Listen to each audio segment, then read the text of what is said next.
제가 이 세상을 살아가면서 뼈저리게 느끼는 것 중에 하나는 참 내 마음대로 되는 것 없다인 것 같습니다. 그리고 수많은 상황과 환경과 문제를 만나면서 내가 참 무기력하다, 나는 참 능력이 없다, 나는 참 부족하다, 이런 생각을 하게 될 수밖에 없는 것 같습니다. 초라해지고 작아지고 무기력해지는 거죠. 그러면서 예수님을 알게 되면 이런 무기력한 인생 가운데 하나님이 내 삶에 개입해 주시고 관여해 주셔서 나를 좀 도와주셨으면, 이 힘든 상황을 하나님께서 좀 해결해 주셨으면 하는 그런 마음을 갖게 됩니다. 은혜를 베풀어 주시기를 바라는 거죠. 물론 좋은 마음으로 말이죠.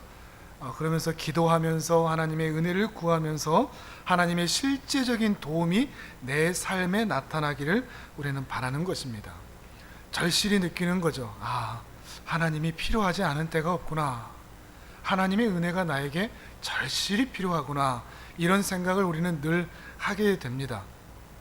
그러다가 신앙이 조금 더 자라면 신앙의 초점이 조금 달라집니다.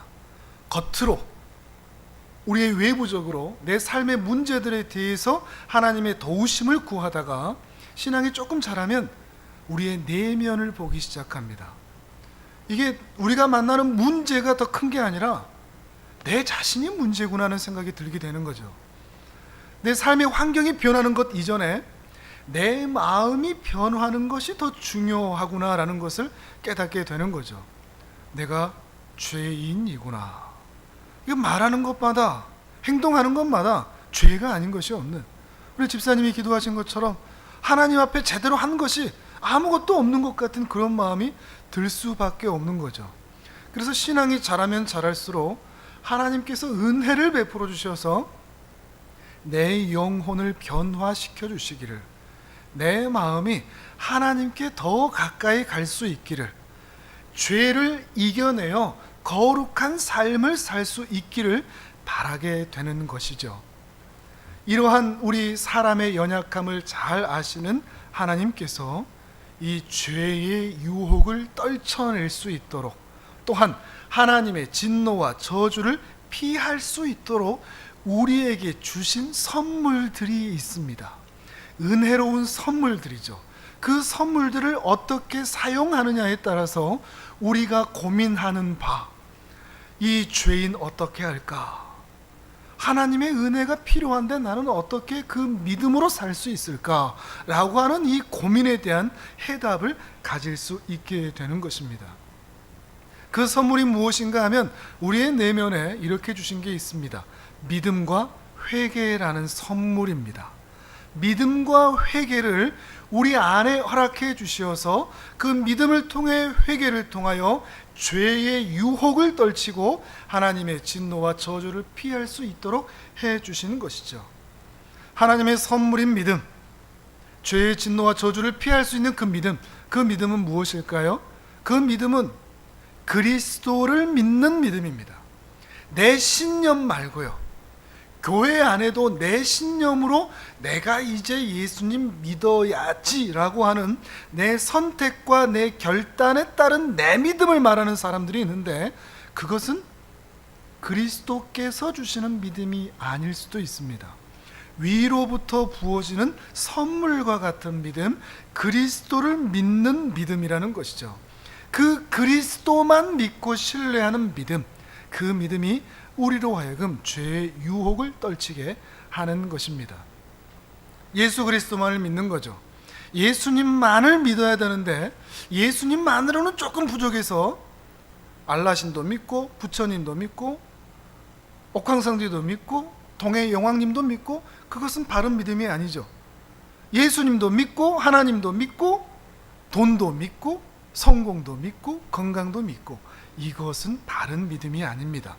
그리스도만을 믿는 믿음, 다른 것을 다 잃어도 그리스도가 내 안에 계신 것 때문에 죄의 유혹을 떨쳐내고 하나님의 진노와 저주에서 피할 수 있는, 그것이 바로 진정한 믿음이라 하는 것이죠. 또한 회개라는 선물을 주셨습니다. 회개, 영원한 생명으로 이르는 회개인 것이죠. 이 회개는 단순히 어린아이가 잠시의 그 위험을, 두려움을 피하기 위해서 싹싹 비는 것 정도, 일시적이고 부분적인 뉘우침, 반성 정도가 회개가 아닙니다. 내 죄로 인하여 나를 돌이켜 하나님께로 향하는 것, 그리하여 다시는 그 죄로 가기를 원치 않는 것, 그것이 바로 회개인 것이죠. 참된 회개는 죄를 미워하게 되어 있습니다. 그리고 하나님께로 나아가게 되어 있는 것입니다.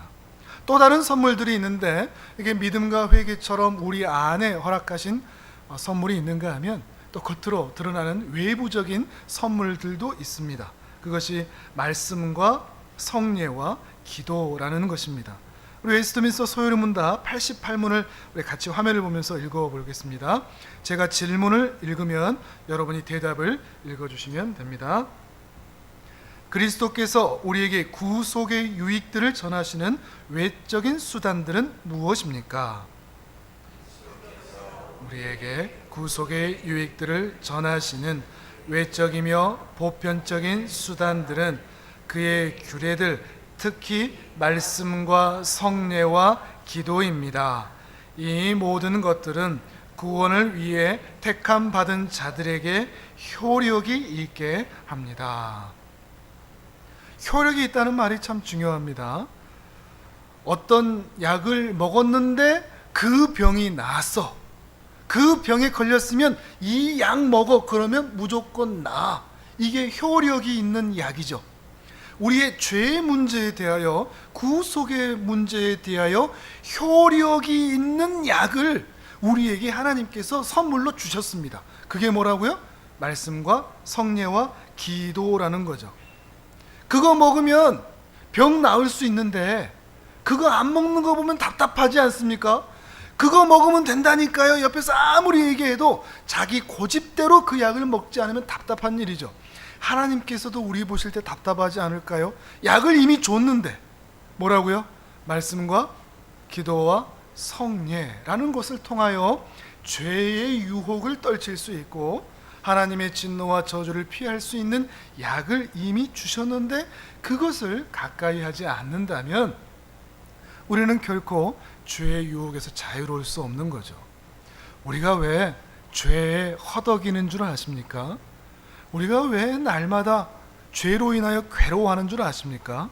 하나님께서 우리에게 주신 선물들, 내적으로는 믿음, 회개, 눈으로 보이는 것에는 말씀과 성례와 기도라고 하는 이 은혜의 5종 세트, 이거를 자주 사용하면 사용할수록 우리는 죄의 유혹에서 자유로울 수 있는데 이것들을 가까이 하지 않으니 우리는 날마다 죄의 노예가 될 수밖에 없었던 것입니다. 우리가 이것들을 자주 사용할 수 있기를 바랍니다. 믿음과 회개, 말씀과 성례와 기도, 이런 것들은 세월이 필요하겠죠. 세월에 따라서 계속해서 반복하여 사용하여 갈 때 우리는 그리스도 예수 안에서 성숙하여질 수 있습니다. 이 은혜의 5종 세트 외에는 우리를 성숙하게 할 수 있는 다른 방편이 없습니다. 다른 도구가 없습니다. 한번 시험 한번 볼까요? 뭐라고요? 첫 번째, 믿음, 회개, 또한 말씀, 성례, 기도. 이 5가지를 자주 사용하는 것입니다. 말씀을 중요하게 여기시기를 바랍니다. 말씀을 사랑하시기를 바랍니다.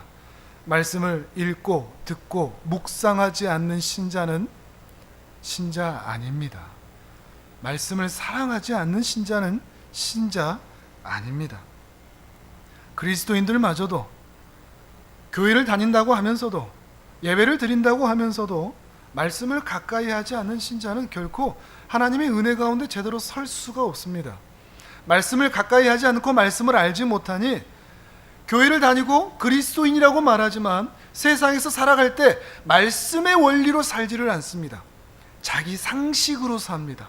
세상에서 흔히 말하는 상식으로 사는 거죠. 세상은 상식이 통하는 사회가 되어야 됩니다. 그러나 그리스도인들에게는 그것은 저급한 수준입니다. 우리는 상식이 통하는 교회가 아니라 말씀이 이끄는 교회가 되어야 하는 것입니다. 우리는 말씀으로 살 사람들이지 상식으로 살 사람들이 아닙니다. 우리의 경험으로 사는 것도 아닙니다. 내가 지금까지 이렇게 해왔더니 잘 되더라 라고 하는 경험으로 사는 것도 결코 아닙니다. 우리는 말씀으로 사는 거죠. 이것을 알지 못하면 교회를 다니고 말씀을 들었다고 해서 말씀으로 산다고 착각합니다. 말씀을 알지 못하니 자기 자신을 모르기 때문이죠. 내가 어떤 죄인이고 어떤 은혜가 필요한 존재인지를 알 수가 없습니다. 말씀의 거울에 자신을 비추지 않으면 말이죠. 기억해 주십시오. 말씀을 읽고 듣고 묵상하지 않는 신자는 신자가 아닙니다. 또한 기도를 중요하게 여기시기를 바랍니다. 마찬가지로 기도하지 않는 신자는 결코 신자일 수 없습니다. 말씀을 통하여서 우리가 하나님의 자녀인 것을 확인한다면 기도를 통하여 우리는 하나님과 그 아버지와 더 친해질 수 있습니다. 친밀해질 수 있습니다. 이것이 우리의 특권이죠. 하나님이 우리 아빠이십니다. 자녀가 아빠에게 이것 주세요, 저것 주세요, 저것이 필요해요, 저 힘들어요 라고 말할 수 있듯이 우리는 하나님 아빠에게 우리의 필요를 말하고 요구할 수 있습니다. 그러나 차이가 있는 것은 우리의 필요를 말할 수 있다고 해서 어린아이처럼 떼를 쓰는 게 아닙니다. 내 원하는 대로 다 들어달라고 아버지 하나님께 말하는 것은 아닙니다. 내 뜻이 아니라 누구의 뜻이 이루어지기를 위해서 기도해야 되겠습니까? 하나님 아버지의 뜻이 이루어지기를 위하면서 기도하는 것이죠. 이것이 어린아이와 우리 신자의 차이인 것이죠. 하나님께 무엇이든 구하셔도 됩니다. 무엇이든 필요에 따라 하나님께 아뢰셔도 됩니다. 그러나 아버지의 뜻이 이루어지기를 기도하시는 것입니다. 아버지의 뜻이 가장 우리의 생명을 살리는 바른 길이요 진리이기 때문이죠. 또한 성례를 중요하게 여기시기를 바랍니다. 성례라고 하는 것은 한자 그대로 거룩한 예식이라는 뜻이죠. 왜 거룩한이라는 단어가 붙어 있을까요? 거룩한 예식이다, 성례라고 하는 것은 이 예식이 사람에 의하여 고안되거나 만들어진 것이 아니라 하나님께서, 예수님께서 반드시 이것을 행할 것을 제정하시고 만드셨기 때문입니다. 그리스도께서 세운 예식이기 때문에 이 예식을 성례, 거룩한 예식이라고 하는 거죠. 성례는 딱 두 가지만 있습니다. 무엇입니까? 세례와 성찬입니다. 거룩한 예식은 딱 두 가지만 있습니다. 세례 예식, 성찬 예식, 세례식과 성찬식 뿐입니다. 이 세례와 성찬은 눈으로 보이는 표식이라고 할 수 있습니다. 내가 구원받은 하나님의 백성이라는 것을 확인하는 표시이죠. 결혼하면 남편과 아내가 손에다 무엇을 끼웁니까? 반지를 끼우죠. 이 결혼 반지를 통하여서 나는 한 아내와 한 남편과 결혼했다라는 것을 표식 드러내는 것입니다. 성례가 바로 그것입니다. 성례는 세례식과 성찬식을 참여하면서 이런 마음을 갖는 거죠. 아, 내가 구원받았지. 이것을 확인하는 것이 세례 예식입니다. 또한 성찬식이 되는 것이죠. 아, 내가 구원받은 하나님의 백성이지. 이제 나는 죄에 매여서 살 사람이 아니지 라는 것을 확인하는 것이 바로 이 성례, 세례와 성찬이라 하는 것이죠. 그러니 이 세례와 성찬이 교회 안에서 자주 행하여진다면 좋겠죠. 세례식이 우리 교회 안에서도, 또한 성찬식이 우리 교회 안에서도 자주 이루어진다는 것은 매우 신앙에 큰 유익이 있습니다. 어떤 유익이 있을까요? 이 성례를 통하여서 아, 하나님의 백성이지 라고 하는 것을 확인하게 되기 때문입니다. 이 성례는 하나님의 백성들만 참여할 수 있기 때문이죠. 또한 성례를 지속적으로 반복하면서 우리의 믿음이 더욱 강하여집니다. 성숙해지고 하나님께 가까이 갈 수 있기 때문이죠. 또한 이 성례는 결코 개인적으로 하는 게 아닙니다. 공동체가 함께 하는 것입니다. 세례식은 모든 성도가 함께 있을 때 하는 겁니다. 성찬식도 마찬가지로 모든 성도가 함께 모여서 하는 것이 성찬입니다. 그러면서 이 예식을 모든 성도가 함께하면서 우리가 하나님의 자녀인 것을 모두 함께 확인하는 시간이 되는 것입니다. 오늘 이 중에 성찬에 대해서 말씀을 드리도록 하겠습니다. 성찬은 하나님의 선물입니다. 죄의 유혹을 이기고 하나님의 진노와 저주를 피할 수 있도록 우리에게 주신 선물입니다. 성찬은 말 그대로 거룩한 만찬이라 할 수 있습니다. 거룩한 식사죠. 거룩한 밥 먹는 것입니다. 다만 식사라고 해서 우리의 배고픔을 채우는 시간이 아닙니다. 이거 많이 먹으면 배고플까? 더 유익이 있을까? 그런 의미가 아닙니다. 우리의 배를 채우는 시간이 아니죠. 무엇을 채우는 시간일까요? 우리의 영혼을 채우는 시간인 것입니다. 곧 영혼의 식사인 것이죠. 주님께서 제정하신 영적인 식사 시간인 것입니다. 다만 이 떡과 포도주를 우리가 먹고 나누지만 눈으로 보이는 떡과 포도주가 핵심이 아닙니다. 그러니 떡이어도 되고 빵이어도 되고 포도주여도 되고 포도즙이어도 되고, 중요한 것은 이 예식 시간에 그리스도를 떠올리는 것, 그것이 중요합니다. 내가 성찬식에 참여했다, 그래서 떡과 포도주를 먹었다, 이게 핵심이 아니고 그 안에, 이것은 상징이고 그 안의 내용, 그리스도의 죽으심을 떠올리는 것, 이것이 핵심이라 하는 거죠. 오늘 본문을 다시 한번 읽어보실까요? 우리 성경을 보면서 23절에서 26절까지를 우리 함께 읽도록 하겠습니다. 같이 읽습니다. 시작. 내가 너희에게 전한 것은 주께 받은 것이니 곧 주 예수께서 잡히시던 밤에 떡을 가지사 축사하시고 떼어 이르시되 이것은 너희를 위하는 내 몸이니 이것을 행하여 나를 기념하라 하시고 식후에 또한 그와 같이 잔을 가지시고 이르시되 이 잔은 내 피로 세운 새 언약이니 이것을 행하여 마실 때마다 나를 기념하라 하셨으니 너희가 이 떡을 먹으며 이 잔을 마실 때마다 주의 죽으심을 그가 오실 때까지 전하는 것이니라. 아멘. 26절에 분명하게 말하고 있죠. 먹고 마실 때마다 우리가 떠올려야 할 것은 무엇이라고요? 주님의 죽으심입니다. 예수님께서 나의 죄를 위하여 죽으셨지. 이것이 생각나지 않고 기억나지 않고 가슴 속에 이 은혜가 소용돌이치지 않는다면 떡과 포도주만 마셨다고 해서 그것이 성찬식에 참여하는 것은 결코 아니라는 것입니다. 머리에 가시관, 손과 발에 그 큰 못, 허리는 창에 찔리셨죠. 처참한 모습으로 죽으셨습니다. 이 처참한 죽음에서 우리가 떠올려야 할 것은 불쌍하다가 아닙니다. 처참하다가 아니죠. 숭고한 희생을 하셨다가 아닙니다. 우리의 죄를 위하여 대속적인 죽음을 하신 제사의 제물로 죽으셨다 하는 것을 기억하는 것입니다.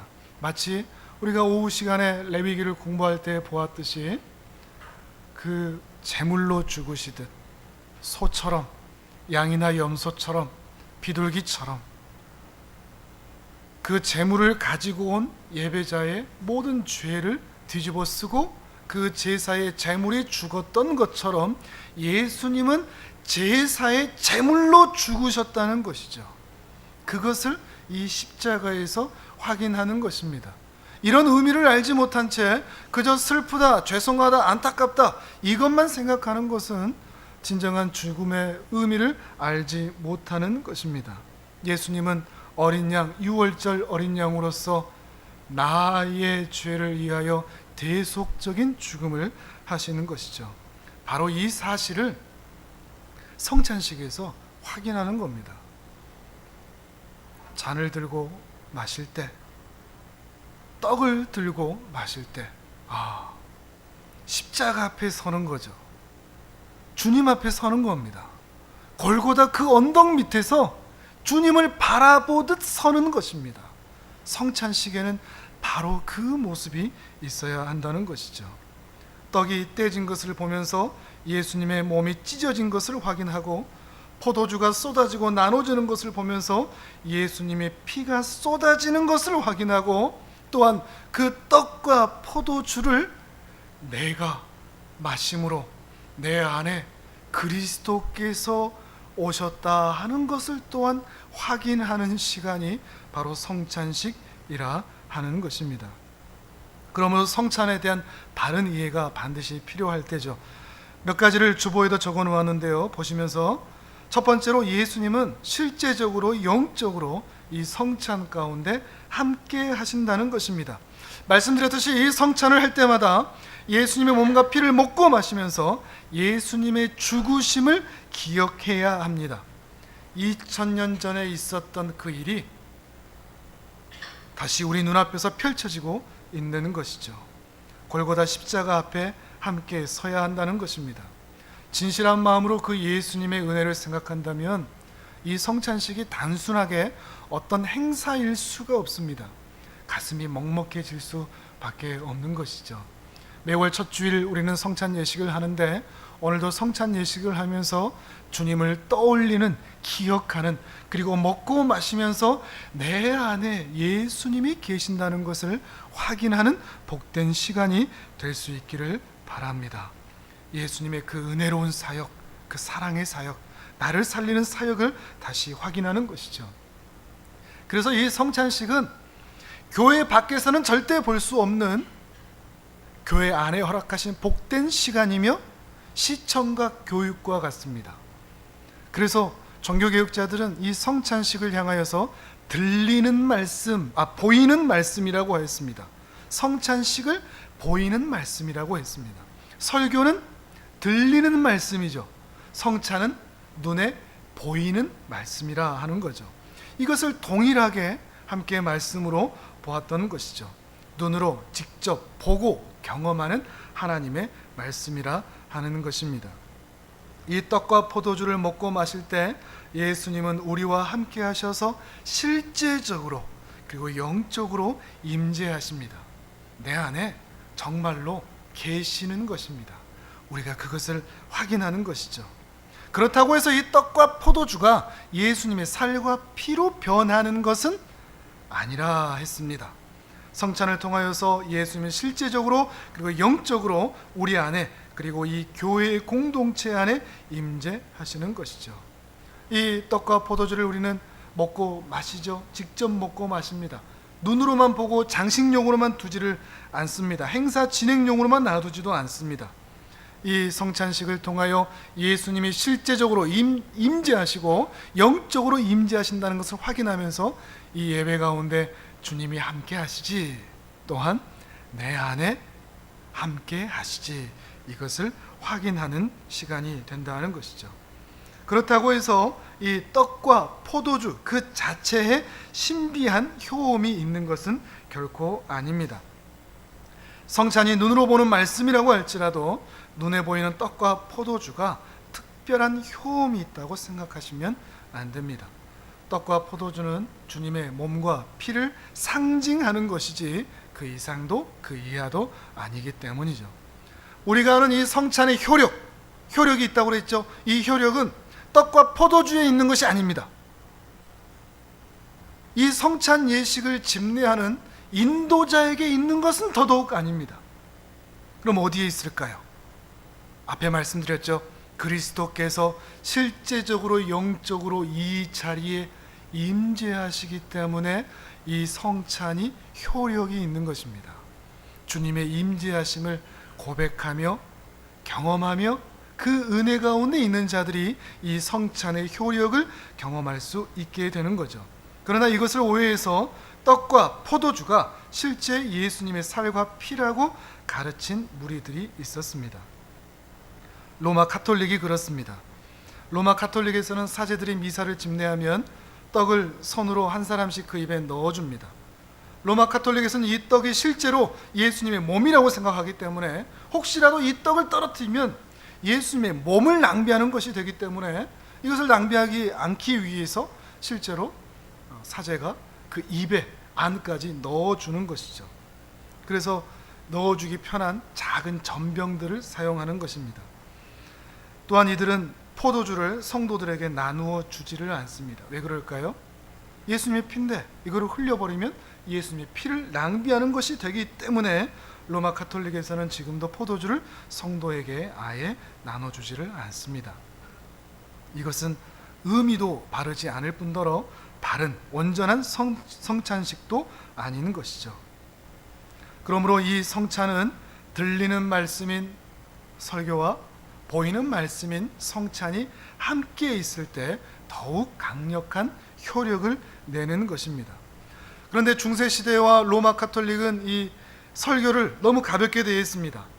미사를 드릴 때 성찬에 큰 비중을 두고 설교는, 하나님의 말씀은 가볍게 대하다 보니까 미사만 드리면 되는, 또는 떡만 먹으면 되는, 어차피 포도주는 못 먹으니까 떡만 먹으면 설교를 못 알아들어도 실제로도 어느 나라이든 라틴어로만 설교를 했거든요. 라틴어를 모르는 사람들은 설교를 알아들을 수가 없죠. 그러니까 떡만 먹으면 내 죄가 사해진다라고 믿었던 거죠. 말씀을 전혀 알지 못해도. 그런데 이 시대는 바뀌어서 성찬은 너무 약화되고 설교가 너무 비중을 차지하죠. 설교만 들으면 된다, 그러면 예배를 드렸다 라고 인식하는 경향이 너무나 많이 있습니다. 목회자에게도 성도에도 그렇죠. 설교 시간만 예배 시간인 것처럼 처음부터 끝까지가 아니라 이거에만 너무나 비중을 두고 있는 것입니다. 이것 역시도 바람직하지 않은 모습입니다. 균형감을 잡아야 하는 것이죠. 종교개혁 500주년을 지나왔으면서도 여전히 성찬을 중요하게 여기지 않는 것을 보면 참 안타까운 모습입니다. 성찬을 할 때 1년에 한 2번 정도 하는 경우가 많죠. 그것도 주일이 아니라 부활주일이나 추수감사주일, 절기라는 것에 맞추어서 하고 있는 모습은 참 안타까운 모습입니다. 주님의 부활을 기념하는 주일, 그 날에 마땅히 성찬이 함께 베풀어져야 한다는 것이죠.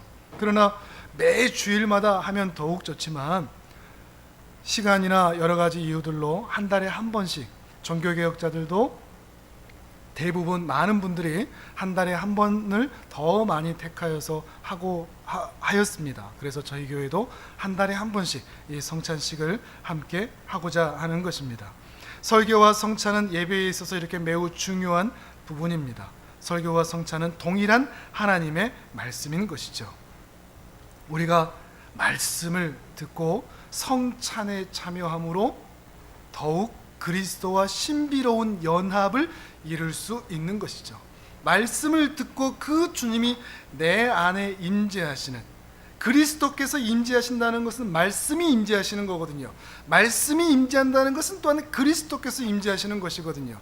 이렇게 설교와 성찬이 함께 있을 때 우리는 그리스도께 더 가까이 나아갈 수 있는 것입니다. 그러함으로 성도는 말씀과 성찬을 통하여 그리스도께 더 자라가고 성숙한 신앙인으로 자랄 수가 있는 것입니다. 그렇기 때문에 우리는 어떻게 해야 되겠습니까? 이 성찬을 사모하는 마음을 가져야 할 것입니다. 또한 준비된 마음도 가져야 합니다. 그래서 사도 바울은 오늘 본문 27절 29절에서 이렇게 이야기를 하죠. 우리 오늘 본문 또 같이 읽도록 하겠습니다. 시작. 그러므로 누구든지 주의 떡이나 잔을 합당하지 않게 먹고 마시는 자는 주의 몸과 피에 대하여 죄를 짓는 것이니라. 사람이 자기를 살피고 그 후에야 이 떡을 먹고 이 잔을 마실지니 주의 몸을 분별하지 못하고 먹고 마시는 자는 자기의 죄를 먹고 마시는 것이니라. 아멘. 무엇보다도 자기 자신을 잘 살펴야 할 것입니다. 예수님의 살과 피가 내 몸 안에 들어오는데 어떻게 우리가 여전히 죄 가운데 머무를 수 있겠습니까? 주일에 우리가 성찬에 참여하여서 주의 말씀을 듣고 주님이 내 안에 들어오심을 내가 확인하였는데 어떻게 주중에 죄의 유혹을 떨쳐내지 않을 수가 있겠습니까? 우리 자신을 더욱 살필 수밖에 없는 거죠. 또한 성찬에 참여하기 전에 내 안에 혹 죄가 남아있지는 않은지, 용서하지 못한 일이 있지는 않은지, 사랑하지 못한 형제가 있지는 않은지, 회개하지 않은 죄가 남아있지는 않은지 깊이 살펴야 한다는 것입니다. 혹은 예수 그리스도를 진실로 믿지 않으면서 믿는 척 성찬에 참여하지 않는지, 겉으로만 경건한 척 하고 있지는 않은지 우리 자신을 살펴야 하는 것입니다. 다른 사람은 속일 수 있으나 내 안에 계신 그리스도는 속일 수 없기 때문이죠. 그리스도께서 내 중심을 이미 알기 때문입니다. 아시기 때문이죠. 그래서 우리 자신을 깊이 살펴야 한다는 것입니다. 우리 자신을 살펴야 될 뿐만 아니라 교회를 또한 살펴야 됩니다. 이 교회는, 우리 공동체는 하나님께서 세우신 공동체입니다. 또한 이 공동체가 함께 모여서 성찬을 하는 것입니다. 성찬은 개인 자격으로 참여하는 것이 아닙니다. 내가 신앙이 좋으니까 성찬에 참여한 것이 아니라 내가 이 공동체에 속해 있기 때문에 성찬에 참여하는 것입니다. 그렇기 때문에 우리 서로를 살피는 것이죠. 우리가 한 가족인 것을, 믿음을 나누고 은혜를 나누는, 사랑을 나누는 가족인 것을 확인하고 연약한 성도가 있지는 않은지, 죄 가운데 있는 성도가 있지는 않은지, 아직 세례받지 않은 자들이 있지는 않은지, 또한 우리 연약한 아이들이 주님의 은혜 가운데 자랄 수 있도록 도와주는 일들, 서로를 돌아보고 권면하는 이 일들이 성찬과 함께 이루어져야 한다는 것이죠. 이제 말씀을 맺습니다. 죄의 유혹을 끊고 싶다면, 하나님의 진노에서, 저주에서 벗어나고 싶다면 은혜의 5종 세트, 믿음, 회개, 말씀, 기도, 성례, 이것들을 더욱 사모하실 수 있기를 바랍니다. 특별히 오늘 말씀처럼 매월 첫 번째 주일마다 이 성찬을 우리 교회가 함께 하게 되는데, 더욱 이날은 사모하고 준비하여 이 자리에 나올 수 있기를 바랍니다. 죄를 이기는 건 내 노력이 아닙니다. 내 결단도 아니고요. 하나님의 은혜입니다. 그 은혜를 얻기 위해서 우리는 성찬에 함께 참여하고자 하는 것입니다. 성찬을 통하여 예수님의 살과 피로 내가 구원받았다는 것을 믿을 때에만 우리는 그 은혜를 누릴 수 있는 것입니다. 들리는 말씀인 설교를 통하여, 또한 보이는 말씀인 성찬을 통하여 여러분의 믿음이 더욱 굳건해질 수 있기를 바랍니다. 이번 한 주간 이 성찬과 말씀을 통하여 죄의 유혹을 떨쳐낼 수 있는 은혜가 있기를 바랍니다. 예수님이 내 안에 계시다 하는 것을 기억하면서 온전히 주님이 기뻐하시는 길을 걸어갈 수 있는 복된 주의 자녀들, 제자들 되시기를 주님의 이름으로 축복합니다. 아멘. 우리 이 시간 함께 성찬식을 하도록 하겠습니다. 오늘 이 주제, 예수님과의 연합입니다. 여러분이 나오셔서 성찬에 참여할 때 내가 지금 십자가 앞에 선다 하는 것을 기억하십시오. 그리고 그 떡과 피를 먹고 마실 때 내가 예수님의 살과 피를 먹고 마신다. 그리고 내 안에 들어가면 주님이 내 안에 계신다. 이것을 확인할 수 있는 시간 되기를 바랍니다. 우리 화면을 보면서 성찬을 위한 하늘 품은 공동체 고백, 우리 함께 고백하도록 하겠습니다. 시작. 우리는 교회의 머리이신 예수 그리스도께서 우리의 유일한 구원자 되시며 온 세상의 주 되심을 믿습니다. 우리는 성부, 성자, 성령 삼위일체 하나님이 우리의 구원을 위해 역사하셨음을 믿습니다. 우리가 떡을 받을 때 우리의 죄를 위하여 찢기신 주님의 거룩한 몸을 생각하고, 우리가 잔을 받을 때 우리의 더러움을 씻기시는 주님의 거룩한 보혈을 기억하여 그 영적 임재와 은혜에 동참하게 됨을 믿습니다. 이 시간 예수 그리스도의 찢기신 몸과 흘리신 피를 나누는 성찬에 참여하오니 우리의 영혼을 소생시키시고 우리의 마음을 정결하게 하여 주옵소서. 성찬 가운데 임재하여 주셔서 주님의 은혜로 덮어주시고 만나주시고 다스려 주옵소서. 우리는 영원한 한 가족입니다. 우리는 예수 그리스도의 생명과 사랑을 나누는 영원한 하늘 품은 공동체입니다. 아멘. 찬송가 264장 1절 먼저 함께 찬양하도록 합니다.